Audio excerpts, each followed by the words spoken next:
Que el Señor Jesús esté con usted. y con tu espíritu. Evangelio de nuestro Señor Jesucristo según San Lucas. Gloria a ti, Señor. Uno de la multitud dijo a Jesús: Maestro, dile a mi hermano que comparta conmigo la herencia. Jesús le respondió: Amigo, ¿quién me ha constituido juez o árbitro entre ustedes? Después les dijo: Cuídense de toda avaricia, porque aún en medio de la abundancia, la vida de un hombre no está asegurada por sus riquezas. Les dijo entonces una parábola. Había un hombre rico cuyas tierras habían producido mucho y se preguntaba a sí mismo: ¿qué voy a hacer? No tengo dónde guardar mi cosecha. Después pensó: voy a hacer esto, demoleré mis graneros, construiré otros más grandes y amontonaré allí todo mi trigo y mis bienes, y diré a mi alma: alma mía, tienes bienes almacenados para muchos años. Descansa, come, bebe y date buena vida. Pero Dios le dijo: insensato, esta misma noche vas a morir.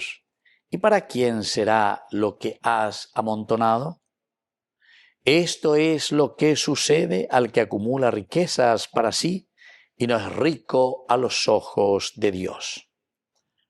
Palabra del Señor. Gloria a ti, Señor Jesús. Queridos amigos, la palabra del Señor hoy nos está invitando a ser personas generosas. Ñan de generoso, ñan de pollerana. Pero cuando hablamos de pollerá, no estamos hablando como siempre se nos viene a la cabecita con respecto a la plata. Ñan de pollerá, ñan de pollerá.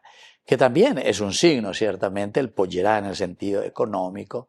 Hoy por ahí el año de pollerá mía hay, sobre todo con los que necesitan, con los proyectos, con las cosas lindas. Pero cuando, recuerden, esa riqueza es nuestra. Diga, tú la de pollera lleva, pero con los bienes que no nos pertenecen a nosotros, porque eso no es lícito. Entonces aquí comienza este diálogo y este relato con una problemática entre hermanos. Problema que también nosotros podemos tener. Dile a mi hermano que comparta conmigo la herencia. Dile. A Jesús enseguida dice: amabio y veme que yo soy juez o árbitro entre ustedes. ¿Quién? ¿Quién les dijo que yo soy juez o árbitro? Cuídense después enseguida como conclusión y como enseñanza. Yande yara o enduriré pea o yeyere yeshu pea lleva o yesa cuasa. No. Cuídense, por favor, de la, y comienza diciendo de la avaricia. De la avaricia, queridos amigos. Porque la avaricia es justamente el querer acumular, el querer tener. Voy detrás, soy un avaro. Cabe y potavea lleva. Cabe, y eso nos vuelve incluso dentro de una filosofía de la Edad Media, de los años, o de la edad ya del Renacimiento, digamos, porque ya estamos en el año 1500, de la avaricia, sobre todo la filosofía maquiavélica, ¿verdad?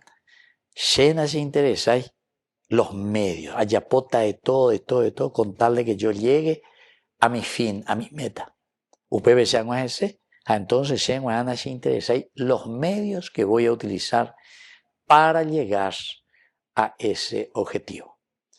Entonces por eso les dice el Señor: cuídense de esto, cuídense, porque la avaricia nos lleva a esta maldad, la avaricia nos lleva a encerrarnos y a empecinarnos en nosotros mismos, y la avaricia nos va enfermando poco a poco, ¿verdad? Porque solo estamos detrás de estos elementos superficiales.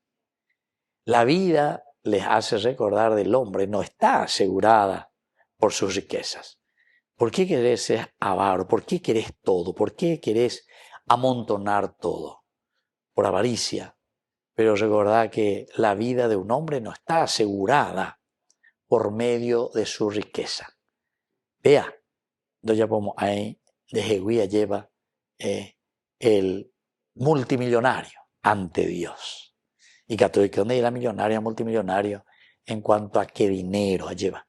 Pero que en el fondo, porque el avaro tampoco no es capaz ni de disfrutar lo que tiene, ¿entiendes? Ese es el avaro. El avaro es tan duro con los demás, pero también consigo mismo. De tal palo, tal astillo y chaguago y no ve. Por eso dice: cuídense de la avaricia. Si yo les doy los bienes, si yo les doy las cosas lindas, es para que ustedes lo sepan utilizar y para que ustedes lo sepan distribuir entre ustedes mismos. Y aquí les cuenta de este hombre que construyó, que tiró sus graneros, etc. A Bebeñante ya le dice, pero qué necio que sos, qué necio. Alma mía, tienes muchos bienes, dice, ¿verdad? Insensato, esta misma noche vas a morir. ¿Y para quién será lo que has amontonado? Que así sea. Que así sea.